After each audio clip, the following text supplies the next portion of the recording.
Hello my dear students, कैसे हैं आप सभी लोग। I hope you all are doing great. मैं अंकिता, आपकी English educator and welcome to my channel. बेटा, आज के इस वीडियो में हम देखेंगे आपकी हॉर्नबिल बुक की अगली पोएम, जिसका टाइटल है the voice of the rain. ये एक बहुत ही प्यारी सी और बहुत ही इनोसेंट सी पोएम है। अब जब मैं कहती हूँ इनोसेंट, तो अगर आप सोच रहे हो कि मैम इनोसेंट तो इंसान होते हैं, तो क्या इस पोएम को आप पर्सोनिफाई कर रहे हो? नहीं बेटा, मैं ऐसा कुछ नहीं कर रही हूँ। बस ये बताने की कोशिश कर रही हूँ कि जब हम इस पोएम को पढ़ते हैं और अगर वाकई में इसका जो मीनिंग है, इस पोएम का जो एसेंस है, अगर वो हम तक पहुंचता है और हमें अच्छे से समझ में आती है, तो इस पोएम को पढ़कर एक अलग सा ही सुकून, एक कामनेस फील होती है, पीस हम फील करते हैं। ऐसा क्यों होता है? वेल, वो तो जब हम इस पोएम को पढ़ेंगे, इसको समझेंगे, तभी हमें पता चलेगा। तो जल्दी से इस पोएम के मीनिंग की तरफ, इसके एसेंस की तरफ बढ़ते हैं। लेकिन सबसे पहले आपको इस वीडियो को लाइक कर देना है, ज्यादा से ज्यादा शेयर कर देना है, ताकि मैक्सिमम स्टूडेंट्स तक ये पहुंच जाए। और अगर चैनल को सब्सक्राइब नहीं किया है तो इसे भी सब्सक्राइब कर लीजिए। ऑलराइट देन, तो हम आगे बढ़ते हैं। और हाँ, मेरा टेलीग्राम चैनल जो है बेटा, उन टेलीग्राम चैनल्स को भी ज्वाइन करना नहीं भूलना है, क्योंकि जितने भी पीडीएफ नोट्स हैं, जो भी मैं नोट्स वगैरह बनाती हूँ, वहीं पर शेयर करती हूँ, तो आप उन्हें भी ज्वाइन कीजिएगा। और इन सभी की लिंक्स आपको डिस्क्रिप्शन बॉक्स में आसानी से मिल जाएगी। तो कहीं इधर उधर भटकने की जरूरत नहीं है कि भाई कहाँ पर लिंक्स हैं, डिस्क्रिप्शन बॉक्स में इजीली मिल जाएंगी। ठीक है। अब सबसे पहले हम जानते हैं कि इस फॉर्म को लिखा किसने है। तो इसे लिखा है वॉल्ट विटमैन ने, और इनका पूरा नाम है वॉल्टर विटमैन जूनियर, जो कि एक अमेरिकन राइटर, एसेइस्ट, इतना अमेजिंग राइटर थे कि इन्हें फादर ऑफ फ्री वर्ड्स भी कहा जाता है। अब फ्री वर्ड्स का मतलब क्या होता है? फ्री वर्ड्स का मतलब होता है बेटा, जब भी मैंने आपको पोम्स पढ़ाई है ना, तो मैंने हमेशा उसमें राइम स्कीम के बारे में आपको जरूर बताया है। तो राइम स्कीम क्या होती है कि भाई, अगर स्टैंजा जो होता है उसमें अगर 4 लाइनें हैं, तो हर लाइन का जो आखिरी वर्ड है हम उसे चेक करते हैं, और अगर उन वर्ड्स का साउंड किस पैटर्न में सेम आ रहा है या सिमिलर आ रहा है, तो वो जो पैटर्न बनता है ना, जैसे ए बी बी सी, इस तरीके से जो भी पैटर्न बनता है ना, उसी पैटर्न के हिसाब से वो राइम स्कीम होती है। इट्स अ पैटर्न, है ना। जैसे हमारे हिंदी सॉन्ग्स भी होते हैं, आना जाना खाना, ये लास्ट में ये एंड होता है ना, तो उसे ही राइम स्कीम कहा जाता है। लेकिन अगर किसी पोम के अंदर इस तरीके की कोई राइम स्कीम नहीं होती है, तो उसे ही फ्री वर्स कहा जाता है। और फ्री वर्स लिखने में वॉल्ट विटमैन को महारत हासिल है। तो इसीलिए एक तो इतने अमेजिंग राइटर, और फ्री वर्स के उनको कहा जाता है that he is the father of free verse. तो आप समझ सकते हैं कि कितनी अच्छी पोम ये होगी, राइट। तो चलिए अब जल्दी से हम इस पोम का लाइन बाय लाइन एक्सप्लेनेशन देखते हैं। तो स्टेंजा 1 सबसे पहले, एंड हु आर्ट दाउ, एक क्वेश्चन से शुरू होती है पोम। और क्या कह रहे हैं Walt Whitman? Yes, this pome is a conversation. ये एक कन्वर्सेशन की तरह है। वॉल्ट विटमैन बात कर रहे हैं। और वॉल्ट विटमैन किससे बात कर रहे हैं? रेन से, बारिश से। ठीक है। और शुरुआत ही कैसे होती है इस पोम की? And who are thou, and who are you, तुम कौन हो। तो ये टोन समझने की कोशिश करो कि ये टोन कोई गुस्से वाली नहीं है या वैसे क्वेश्चनेबल नहीं है, क्यों भाई कौन हो तुम, यहाँ क्यों आई, नहीं, इस तरीके की नहीं। ये बहुत ही खूबसूरत तरीका है पूछने का, आखिर तुम हो कौन, राइट। जैसे किसी भी चीज को जब आप बहुत निहारते हैं, जब किसी भी चीज को आप बहुत पसंद कर रहे होते हैं, या कोई भी चीज आपको बहुत नायाब लग रही होती है, तब हमें एक दिमाग से क्वेश्चन आता है कि इतनी खूबसूरत चीज या इतना खूबसूरत इंसान, तुम हो कौन, सच में क्या इंसान हो। ये वो टोन है कि आखिर तुम हो कौन। Said I to the soft falling shower, और बारिश हो रही है। तो नजारा कुछ, सीन कुछ इस तरीके का है कि वॉल्ट विटमैन एक जगह बैठे हुए हैं, और मौका है धीमी धीमी हल्की हल्की बारिश होने का। एकदम रिमझिम रिमझिम बारिश हो रही है। और उस रिमझिम रिमझिम बारिश को देखकर वॉल्ट विटमैन के मन में एक बहुत ही प्यारा सा क्वेश्चन आता है कि आखिर कौन हो तुम। और ये क्वेश्चन किसने किससे पूछा? वॉल्ट विटमैन ने बरसती हुई बारिश से पूछा। Which, strange to tell, gave me an answer, as here translated. इस लाइन को बहुत अच्छे से समझे। Which, strange to tell, क्या कहते हैं वॉल्ट विटमैन? कि जैसे ही मैंने क्वेश्चन पूछा, एक बहुत ही अजीबोगरीब चीज हुई। और वो अजीब सी चीज क्या हुई? कि मुझे इस बारिश से जवाब नहीं मिला। अब आप जरा इस चीज को इमेजिन करो कि आपके सामने बारिश हो रही है, और आप कहें, वैसे अभी तक अक्टूबर हो गया है लेकिन बारिश जो है थमने का नाम ही नहीं ले रही, तो अगर आप ऐसे में बोले कि भाई बस करो यार, बारिश कितना बरसोगी, तो आप क्या बारिश से कुछ आंसर एक्सपेक्ट करेंगे? क्या नहीं। वही बारिश अगर आपको बोल दे, हाँ हाँ ठीक है, अब तो दिवाली आने वाली है, अब मैं नहीं बरसूंगी, क्या ऐसा कोई जवाब आप उससे एक्सपेक्ट करेंगे? Not really. Same Walt Whitman के साथ भी था, उन्होंने भी कोई जवाब एक्सपेक्ट नहीं किया था। तो लेकिन यहाँ पर इनके साथ क्या हादसा हुआ कि बारिश ने इनको एक जवाब दिया। अब क्या सचमुच में बारिश ने कोई जवाब दिया होगा? क्या सचमुच में वो बूंदे जो है उसमें कोई चेहरा बनाया होगा और वो बातें करने लगा होगा? नहीं, ऐसा नहीं है। ये जो शब्द है यहाँ पर ट्रांसलेटेड, ये ट्रांसलेटेड क्या है? ये जो बारिश से जो जवाब एक आया है ना, वो जवाब खुद वॉल्ट विटमैन ने ही बनाया है कि अगर बारिश सच में कुछ कहना चाहे तो क्या कहेगी। तो ये बात वॉल्ट विटमैन ने कहने की कोशिश की है। Now this entire answer is imagined. जो वॉल्ट विटमैन ने पूरा इमेजिन किया है ये आंसर रेन की तरफ से, बारिश की तरफ से। और सिंस ये आंसर इमेजिन्ड है, दिमाग में है, तो अगर उस इमेजिनेशन को हम शब्द देंगे तो क्या ये ट्रांसलेशन हुआ? यस। तो ये जो शब्द यहाँ पर है ना ट्रांसलेटेड, वो ऐसा नहीं है कि किसी दूसरी भाषा में, कि भाई बारिश की अपनी एक अलग भाषा होती है और उस भाषा से अंग्रेजी भाषा में ट्रांसलेट हुआ है। नहीं, ऐसा बिल्कुल भी नहीं है कि भाई हिंदी में, मराठी में या किसी दूसरी भाषा में लिखा था और फिर उसे ट्रांसलेट करके वॉल्ट विटमैन ने अंग्रेजी में लिख दिया। ऐसा नहीं, ये एक इमेजिन किया हुआ आंसर है और उस इमेजिनेशन को वॉल्ट विटमैन ने वर्ड्स दिए हैं and that is the translation here. ये बात मैं इतनी डीपली आपको क्यों समझा रही हूँ, मेरा हमेशा ये एक इंटेंशन रहता है बेटा कि इंग्लिश में जो भी चैप्टर आप पढ़ रहे हो, चाहे पोएम पढ़ रहे हो, चैप्टर, प्रोज, कुछ भी जो मैं आपको पढ़ा रही हूँ, उसका सिर्फ एक ट्रांसलेटेड मीनिंग आप तक ना पहुंचे। आपको उस चैप्टर का एक एसेंस समझ में आना चाहिए कि वो चैप्टर क्यों है, ये पोएम क्यों है जो आप क्लास 11th में आके पढ़ रहे हो। क्योंकि हर एज पर आपको एक तरीके की इंफॉर्मेशन मिलनी चाहिए, एक तरीके की आपको अवेयरनेस होनी चाहिए कुछ चीजों को लेकर, राइट। और सिर्फ पता होना काफी नहीं है, सिर्फ ये जानना कि हाँ भाई ऐसा कुछ एग्जिस्ट करता है काफी नहीं है, उस चीज से एक कनेक्शन होना बहुत जरूरी होता है। फॉर एग्जाम्पल, आपको पता है कि साफ सुथरा होना चाहिए, आसपास सफाई रखनी चाहिए, ये हम सबको पता ही है ना। तो पता होना काफी नहीं है, वो साफ सफाई रखना भी जरूरी है। बारिश जरूरी है, ये हम सबको पता है। पानी जरूरी है, ये हम सबको पता है। लेकिन सिर्फ क्या पता होना काफी है? नो। वो पानी को बचाने के लिए भी हम जो एक्शन करते हैं वो एक्शन करना जरूरी है कि हम पानी वेस्ट ना करें। ये अपने आप में सबसे कारगर तरीका है पानी बचाने का, कि उसे वेस्ट ना किया जाए, राइट। उसे गंदा ना किया जाए, पोल्यूट ना किया जाए।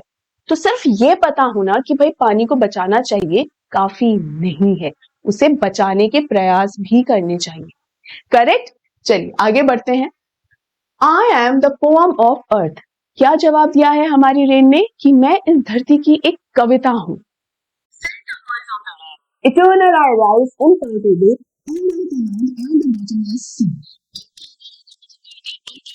that cannot be touched। ठीक है, अपने आप के लिए रेन क्या कहती है कि मैं धरती की एक कविता हूँ, मतलब इस धरती से ही जुड़ी हुई हूँ, इसी की एक कहानी हूँ और इसी की पूरी कहानी कहती हूँ और बहुत खूबसूरत सी एक पोएम हूँ मैं इस धरती की, जो कि इसी धरती से उठती है।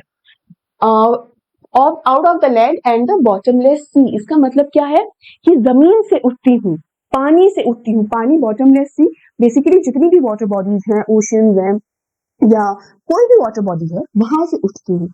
यहाँ पर अगर हम वाटर साइकिल की बात, इवेपोरेशन का, यस।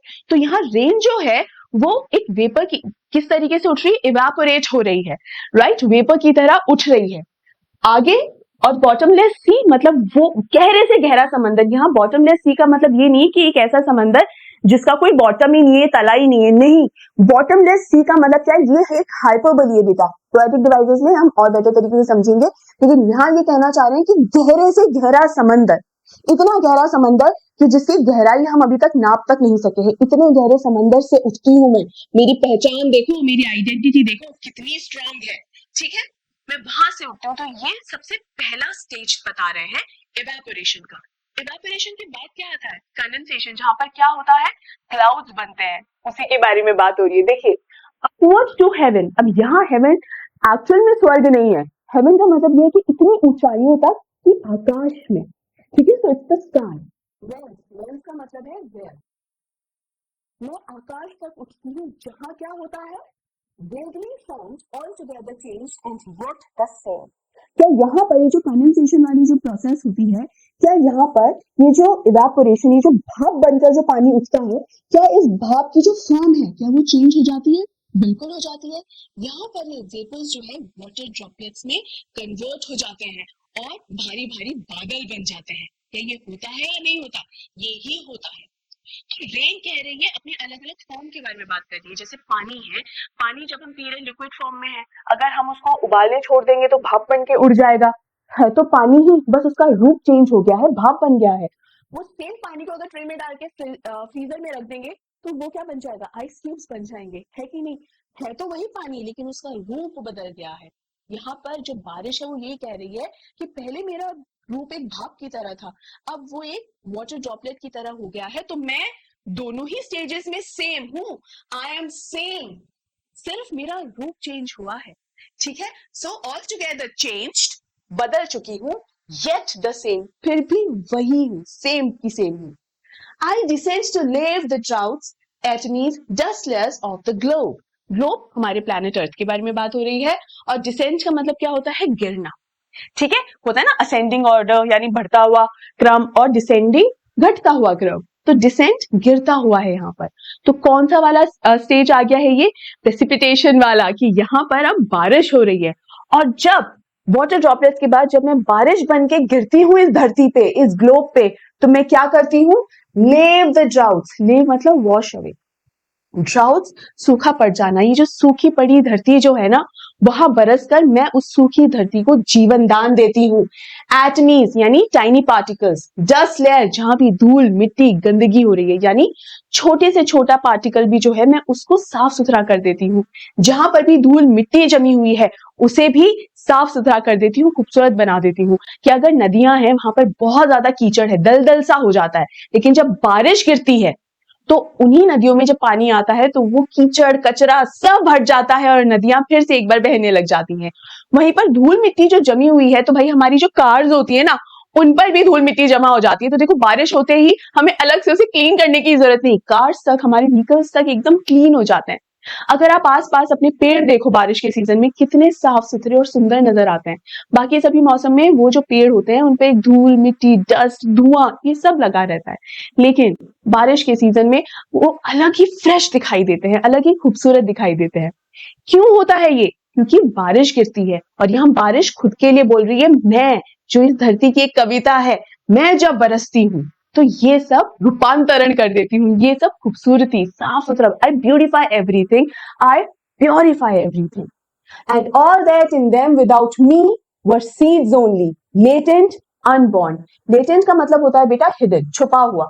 तो जो बीज होते हैं, जब भी खेती की जाती है या हम घर में भी कोई पौधा लगा रहे हो या अगर बीज लगा रहे हो, तो बीज हम धरती के अंदर जो जमीन है उसके अंदर धसा देते हैं। ठीक है, उसके बाद ही तो उसमें अंकुर फूटते हैं और फिर धीरे धीरे पौधा जो है बाहर निकलने लगता है। लेकिन क्या पानी के बिना ये संभव है कि बिना पानी के ही उसमें अंकुर फूट जाएंगे? क्या ऐसा होगा? बिल्कुल नहीं। तो बीज जो है ना, तो ये क्या कह रही है रेन, कि वो जो बीज है ना, अगर मैं ना बरसूं तो वो बीज बीज ही रह जाएगा, यानी उसके अंदर कभी भी अंकुर नहीं फूटेंगे, उसमें कभी भी लाइफ नहीं आएगी। और वो सीड्स किस तरीके से रहेंगे? लेटेंट रहेंगे, हिडन, छुप उस धरती के अंदर छुपे हुए रहेंगे, वहीं धसे हुए रह जाएंगे। कभी भी पौधा या पेड़ बनकर धरती से बाहर नहीं निकलेंगे, छुपे हुए रह जाएंगे। अनबॉर्न, अनबॉर्न मतलब वो कभी भी पैदा, कभी भी जन्म नहीं लेंगे। तो जन्म लेने का क्या मतलब है? उसका पौधा बनना, पौधे से फिर पेड़ बनना, है ना, फिर फ्रूट्स देना, फल देना, सब्जियां देना, है कि नहीं? तो लेकिन अगर मैं नहीं हूं, यानी बारिश अगर नहीं है, तो वो बीज कभी भी जन्म नहीं लेंगे, बीज के बीज ही रह जाएंगे उस धरती में धसे हुए। तो इसका मतलब ये है कि बेसिकली बारिश अगर नहीं है तो जीवन नहीं है, और उस जीवन को इस बीज के थ्रू इसने बताने की कोशिश करी है। तो अगर बारिश नहीं होगी तो क्या सिर्फ बीज ही नहीं पनपेंगे? नो, आप मैं कोई भी नहीं जिंदा रह पाएगा, क्योंकि हमें बारिश चाहिए, पानी चाहिए, है कि नहीं? आगे बढ़ते हैं। And forever, by day and night, I give back life to my own origin. यहाँ पर रेन का ओरिजिन क्या है भाई? ओरिजिन क्या होता है? कहां से निकली है ये रेन, कहां से पनपी है? ध्यान है स्टेंजा 1 में, ये जमीन, ये बॉटमलेस सी, मैं यहां से उठती हूँ, यानी इस धरती से, इस जमीन से ही इस रेन का जन्म हुआ है। तो इसका ओरिजिन क्या है? अर्थ। इसका ओरिजिन है अर्थ, कि मैं इसी धरती से उपजी हूं। और दिन रात अपना काम पूरा करके forever by day and night I give back life। और जिस धरती ने मुझे जन्म दिया है मैं उस धरती को जीवन देती हूँ। कितना खूबसूरत मीनिंग है ये, बहुत ही ब्यूटीफुल मीनिंग है। इसका मतलब ये होता है बेटा कि हमारी मतलब हम लोगों की क्या एटीट्यूड रहता है कि हम सारे रिसोर्सेज यूज करते हैं लेकिन कभी भी हम बॉदर नहीं करते कि धरती को भी हमें वापस वो चीजें देनी चाहिए जो जिसकी उसे रिक्वायरमेंट है। हम पेड़ काट रहे हैं तो इस तरीके से काटते चले जाते हैं कि जैसे हमारा कोई राज है उनके ऊपर, लेकिन क्या ये सही है? नहीं, ये डिफॉरेस्टेशन ही देता और कुछ नहीं है कि नहीं? हम धरती से सिर्फ लेते हुए जा रहे हैं, तो ये ना सिर्फ एक वन वे ट्रैफिक हो गया है। We are not giving back and it is very important to give back. और यहाँ पर रेन से हमको ये समझ में आ रहा है कि ऐसा नहीं कि मैंने बस धरती से जन्म ले लिया और बस हो गया, मैं मेरी मर्जी से जीऊंगी। नहीं, मेरी एक रिस्पॉन्सिबिलिटी है, मेरे जन्म का एक अर्थ है, there is a meaning, there is a reason कि मैं पैदा हुई हूँ और वो रीजन को मैं फुलफिल करती हूँ, उसे पूरा करती हूँ। मेरा जो काम है, जो कर्म है, मैं उसे पूरा करती हूँ। और मेरा कर्म क्या है? जीवन देना। और वो जीवन इस धरती पे मौजूद हर चीज को मैं जीवन देती हूँ और खुद इस धरती को मैं जीवन देती हूँ, क्योंकि अगर बारिश ना हो तो धरती ही खत्म हो जाए। क्या ये खूबसूरत मीनिंग नहीं है? इसीलिए मैंने कहा था it's a very innocent and very calming poem. बहुत प्यारी पोम है। इसका मीनिंग जो है इतना बहुत ही सिंपल, बहुत ही ल्यूसिड लैंग्वेज में लिखा हुआ है। आप लोग भी रीड करेंगे ना, एक बार में समझ में आ जाएगा कि क्या लिखा हुआ है। लेकिन इसका जो डीपर मीनिंग है, जो इसका एसेंस है, जब तक वो नहीं समझेंगे ना तो बस ये ट्रांसलेटेड वर्जन मानकर तो कोई फायदा नहीं है। वो डीपर मीनिंग जरूर समझे, ठीक है? तो ये एसेंस ये है कि ऐसा नहीं है कि बस मैं जन्म ले लिया और बस हो गया। नहीं, मैं पूरा अपना योगदान वापस इस धरती को देती हूँ जिसने मुझे जन्म दिया है। मैं अपनी जिम्मेदारी पूरी निभाती हूँ और ये आप पर, मुझ पर, हम सब पर लागू होता है कि नहीं? कि अपनी जिम्मेदारियां पूरी निभाए। And make pure and beautify it. और इस धरती को मैं फिर से प्योर करती हूँ, एकदम खूबसूरत बनाती हूँ, ठीक है? स्वच्छता लेकर आती हूँ। जैसे मैंने नदियों का बताया कि गंदगी भी है, कीचड़ भी है, कहीं पर सूखी हुई जमीन है, कहीं पर धूल मिट्टी धुआं, जो ये सब कुछ है, तो वो सब क्लीन हो जाता है जब बारिश आती है और एकदम ऐसा लगता है जैसे लाइफ आ गई है। बारिश सिर्फ बारिश नहीं है, वो एक लाइफ है। तो क्या उसके आते ही सब कुछ प्योर, स्वच्छ, साफ सुथरा नहीं हो जाएगा, खूबसूरत नहीं हो जाएगा? तो यही बता रही है, ठीक? अब ये बेटा स्टेंजा 3 है। स्टेंजा 3 का आधा हिस्सा ही है, इसीलिए ये डॉट्स लगाए हुए हैं यहाँ पर। आगे का जो स्टेंजा है वो ब्रैकेट्स में है और ब्रैकेट्स का मतलब क्या होता है? पैरेंथेसिस। ये भी एक तरीके की पोएटिक डिवाइस है। 10th में अमेंडा पोएम ध्यान है, वहां पर अमेंडा के जितने भी डायलॉग्स हैं वो पैरेंथेसिस में ही है। ऐसा क्यों? रीडर्स को ये बताने के लिए कि अमेंडा के ये जो डायलॉग हैं वो उसने बोले नहीं है, जुबानी नहीं बोले हैं, बल्कि वो उसकी एक इमेजिनेशन है। तो हमें ये समझ में आता है। तो यहां तक सारी बात कौन कर रहा था अभी तक? बारिश बात कर रही थी। ये पैरेंथेसिस वाला ये जो सेंटेंस पूरा लिखा हुआ है ना, ये हमारे पोएट के ख्याल है। और देखो पोएट इसको किससे कंपेयर कर रहा है? जो रेन है उसने अपने आप को किससे कंपेयर किया था? अपने आप को पोअम कहा था, अर्थ की पोअम। ये देखिए, ये जो पोएट है वो किससे कंपेयर कर रहा है? फॉर सॉन्ग, कि ये जो रेन है वो एक गीत की तरह है, गीत संगीत जो कि बहुत मधुर है, ठीक है? Issuing from its birthplace after fulfillment, wandering, wrecked or unwrecked, duly with love returns। ये wrecked और unwrecked का मतलब क्या होता है बेटा? कि चाहे किसी ने मुझ पर ध्यान दिया हो या नहीं दिया हो, ये मतलब है wrecked और unwrecked का, ठीक है? अब यहां पर एक पैरेलल ड्रॉ किया गया है, मतलब एक कंपैरिजन यहां पर दिया गया है। क्या कंपैरिजन है वो? किस किस का है? एक गीत का, सॉन्ग का और इस रेन का। तो यहां देखिए, सॉन्ग एंड रेन, इन दोनों के बीच में एक पैरेलल ड्रॉ किया गया है। पैरेलल क्या ड्रॉ किया है इसे अच्छे से समझना, और बहुत ही खूबसूरत पैरेलल ड्रॉ है ये, बहुत ही खूबसूरत कंपैरिजन है ये। क्या कंपैरिजन है? कि एक तरफ तो ये जो पोएट है वो कह रहा है कि ये मेरे दिल से निकला हुआ एक गीत है। होता है ना, म्यूजिक बनाते हैं तो जो आत्मा से, जो दिल से निकला हुआ म्यूजिक होता है ना, वो सुनने वाले की आत्मा को छू जाता है। कुछ गाने ऐसे ही होते हैं। तो ऐसा ही एक गाना जो इस पोएट के दिल से निकला है, जो लोगों तक पहुंचता है और वापस लोगों तक जाके वापस मेरे पास लौट आता है। It's such a beautiful music, such a beautiful song. मुझे कोई फर्क नहीं पड़ता कि सुनने वाला इस म्यूजिक को, इस सॉन्ग को क्या कहकर पुकारता है। क्या उसे पसंद आ रहा है? पसंद नहीं आ रहा है, मुझे कोई फर्क नहीं पड़ता। लोग किस तरीके से उसे क्रिटिसाइज कर रहे हैं, इस गाने को खुद को कोई फर्क नहीं पड़ता। गाने का क्या काम क्या है, लोगों तक पहुंचना, दैट्स इट। अब लोग उसे सुनकर उसे किस तरीके से क्रिटिसाइज करते हैं, क्या उसके लिए कुछ पॉजिटिव कहते हैं, नेगेटिव कहते हैं, या इग्नोर कर देते हैं, या ध्यान ही नहीं देते हैं, गाने को कोई फर्क नहीं पड़ता, गीत को कोई फर्क नहीं पड़ता, क्योंकि गीत बहुत ही प्योर है, बिल्कुल मेरे दिल से निकला हुआ एक प्योर गीत है, सॉन्ग है। ठीक है, एक तो ये बात है। बिल्कुल इस बारिश की तरह, ये बारिश भी क्या है, ये बारिश इस धरती से उपजती है, इस धरती से निकलती है और अपना पूरा काम कर कर वापस इस धरती में ही लौट आती है, ये सोचे बिना कि किसी को वो पसंद आ रही है या नहीं आ रही है। कुछ लोगों के लिए रेनी सीजन उनका फेवरेट सीजन होता है, कुछ लोग रेनी सीजन से नफरत करते हैं, उफ कितना ह्यूमिड है, ओहो यहाँ पर भी बारिश, यहाँ पर भी इतना गंदा हो गया, चिप चिप चिप चिप। और कुछ लोगों को फर्क ही नहीं पड़ता, अच्छा बारिश हो रही है क्या, हाँ ठीक है, छतरी लेकर आ जाओ, रेनकोट लेकर आ जाओ, हाँ ठीक है चलेंगे, नहीं चल पा रहे ठीक है यार, घर पे रहते हैं। सबका अपना अपना एटीट्यूड है। लेकिन क्या इस पसंद या नापसंद के पीछे बारिश बरसना ज्यादा बरसती है या बरसना छोड़ देती है, कोई फर्क नहीं पड़ता बारिश को। यहाँ आपको समझाने के लिए कहा जा रहा है कि जब आप कोई काम करें, आपको मतलब not just you, me also, कि जब हम कोई काम करें तो हमारा ध्यान सिर्फ ये होना चाहिए कि हम हमारा काम अच्छे से करें, पूरी तरीके से करें, और उसको सिर्फ कंप्लीट नहीं करें कि हाँ हमने आज का काम खत्म किया, नो, उसको सिर्फ खत्म मत करो, फुलफिल करो, उस कर्म को पूरी तरीके से निभाओ, वो जरूरी होता है। और यही काम कौन कर रही है, हमारी रेन, यही काम कौन कर रहा है, इस पोएट के दिल से निकला हुआ ये गीत। क्यों करना जरूरी है ऐसा, क्योंकि अगर हम ये सोचने बैठ जाएंगे ना कि कौन हमारी तारीफ कर रहा है, कौन हमारे लिए क्या कह रहा है, अगर हम यही सोच में बैठ जाएंगे तो हमारा ध्यान जो है हमारे काम पर नहीं लगेगा, हम हर वक्त डिस्ट्रैक्टेड रहेंगे। और बहुत ज्यादा सीखने की जरूरत है। आज मैं आपको एक ना एग्जांपल देती हूँ कि आजकल क्या है, सोशल मीडिया का जमाना है, तो लोग जो है और जो हमारे यंगस्टर्स हैं, आप लोग हैं, वो अपने फोटोग्राफ क्लिक कर करके पोस्ट करते हैं। अब उस पर बहुत सारे लाइक, बहुत अच्छे अच्छे कमेंट्स जब आते हैं तब तो हमें बहुत अच्छा लगता है, लेकिन मान लीजिए कभी कम लाइक्स आए या अच्छे अच्छे कमेंट्स नहीं आए जिसकी हमें उम्मीद थी, तो हम कहीं ना कहीं एक सेल्फ डाउट में भी आने लग जाते हैं। क्यों, ये फोटो अच्छी नहीं है क्या, क्या मैं अच्छी नहीं लग रही इसमें, क्या मैं ठीक नहीं दिख रहा है इसके अंदर, लाइक्स क्यों कम आए, कमेंट्स क्यों नहीं आए, हम एक सेल्फ डाउट में चले जाते हैं। सेल्फ डाउट भी नहीं आता तो सोचते जरूर है कि भाई क्या इस फोटो के साथ, इस वीडियो के साथ कोई दिक्कत है क्या।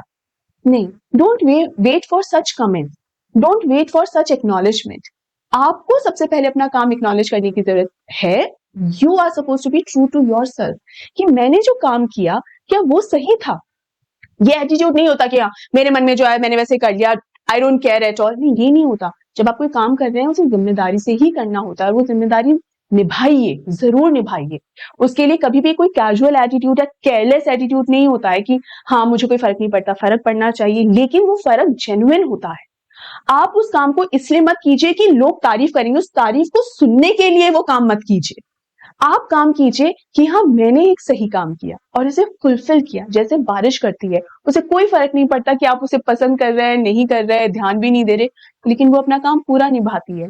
और वो काम भी कोई ऐसा वैसा काम नहीं है, जीवन देने का काम है, लाइफ देने का काम है, और ये काम वो पूरा करती है, चाहे आप उसे कितना भी बोलें कि अरे बारिश अब तो रुक जा, अक्टूबर आ गया है ना। तो जितना जो काम उसका है वो उसे पूरा निभाती है, फुलफिल करती है। हर एक वर्ड का एक मीनिंग है बेटा, ऐसे ही वो वर्ड वहां नहीं होता। तो काम को पूरा निभाती है और इधर उधर जाके, हर जगह जाके वापस लौट आती है, ड्यूली विद लव रिटर्न्स, बहुत ही प्रेम पूर्वक लौट कर आती है, कंप्लेंट्स के साथ नहीं लौटती। राइट, बिल्कुल गीत की तरह, उस सॉन्ग की तरह जो शिकायत लेकर नहीं लौटता है, खुशी खुशी वापस लौट आता है। तो ये जो बर्थ प्लेस है ना, जब हम सॉन्ग की बात कर रहे हैं तो ये बर्थ प्लेस है, जो पोएट है उसका दिल, हार्ट ऑफ द पोएट। और जब हम रेन की बात कर रहे हैं तो रेन के केस में ये बर्थ प्लेस क्या है, अर्थ। ठीक है, इसे अच्छे से समझिए, बहुत सिंपल है और बहुत ही खूबसूरत है। ठीक है, तो ये है हमारी पोएम बेटा। हमेशा अपने काम पर ध्यान रखिए, ये आपको इससे सीखने को मिलता है। तभी मैंने कहा था कि बहुत ही अच्छा मैसेज है और बहुत ही स्ट्रॉन्ग मैसेज है ये। अपने काम पर ध्यान दीजिए, उसे अच्छे से पूरा निभाइए। ठीक है, चलिए ये है हमारी poem, and I am sure आपको अच्छे से समझ में आ गई होगी। नहीं आई है तो आप डाउट अगर कुछ है तो पूछ लीजिए, अपना कोई ओपिनियन शेयर करना चाहते हैं तो वो भी जरूर कीजिए। लेकिन ये वीडियो यहाँ एंड नहीं हुआ है, अभी हमें पोएटिक डिवाइसेस करनी है, थीम समझनी है। So what's the theme, that it is the cyclical and interconnected nature of life, particularly the renewal and purification that rain brings to the earth. The poem personifies rain, allowing it to speak about its role in the natural world, highlighting themes of continuity, rebirth and the natural cycle of life.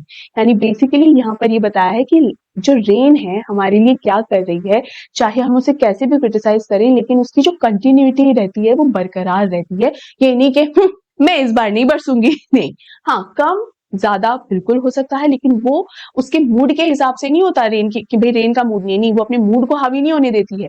वो हमारी ही वजह से कि भाई हमने इस धरती को प्रॉपर नहीं रखा है, तो थोड़ा बैलेंस तो खराब होना ही है।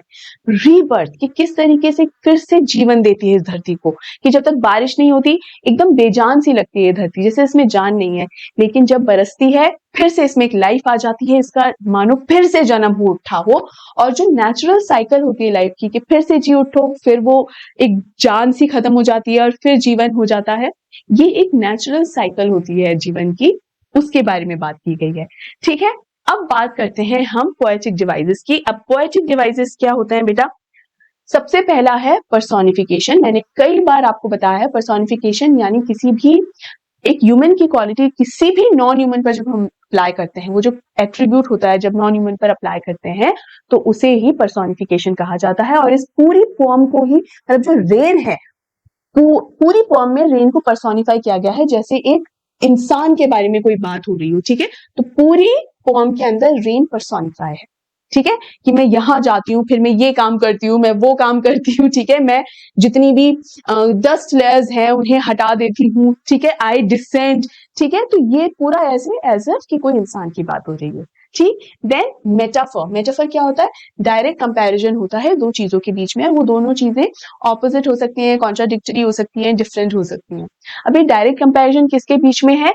I am the poem of the earth, कि मैं इस धरती की कविता हूं। डायरेक्ट कंपैरिजन, वो ये नहीं बोल रही कि एक कविता की तरह हूं, नहीं, कविता ही हूं धरती की। ठीक है, तो अपने आप को डायरेक्ट कंपेयर किससे किया है? पोएम से। यहां पर कई बार बच्चे होते हैं, मैम इसको हमने पर्सोनिफाई क्यों नहीं किया? इसलिए नहीं किया क्योंकि पोएम कोई इंसान नहीं, मतलब कोई इंसानी क्वालिटी नहीं दी गई है। ठीक है, किसी दूसरी चीज से बस कंपेयर किया है, वो भी डायरेक्ट कंपैरिजन है, so metaphor. Then comes parenthesis. Parenthesis क्या है बेटा? The brackets. और ब्रैकेट्स क्यों होते हैं? ब्रैकेट्स इसीलिए होते हैं कि किसी भी चीज का एक डीपर मीनिंग अलग से समझाने के लिए। देखिए, टू एनक्लोज, ये यहाँ गलत है, to enclose additional non essential information or an aside, providing readers with a pause or a deeper insight into the speaker's or author's true thoughts and feelings. इसका मतलब ये है कि कई बार क्या होता है, इसका मीनिंग बेसिकली ये होता है कि हम पूरी पोएम के बारे में पढ़ रहे थे और फिर पेरेंथीसिस के अंदर पोएट के बारे में बात आई कि अब पोएट कह रहा है। पूरी पोएम कौन बोल रहा था? रेन कह रही थी। अब वो रेन जो कह रही थी वो भी तो किसका इमेजिनेशन है, किसका सोचा हुआ है? पोएट का ही सोचा हुआ है। तो उस इमेजिनरी आंसर को, जो कि रेन की तरफ से है, उस आंसर को पोएट के अपने खुद के आंसर से एक तो डिफरेंशिएट करना, एक तो ये कारण होता है। दूसरा कारण ये होता है कि किस तरीके से उस पोएम को, जो रेन है, उस रेन को एक गीत के साथ कितना खूबसूरती से कंपेयर किया गया है। कि बर्थ प्लेस, एक ही शब्द यूज किया गया है, लेकिन वो बर्थ प्लेस रेन का भी बर्थ प्लेस बताती है, सॉन्ग का भी बर्थ प्लेस बताती है, और दोनों मीनिंग अलग अलग है।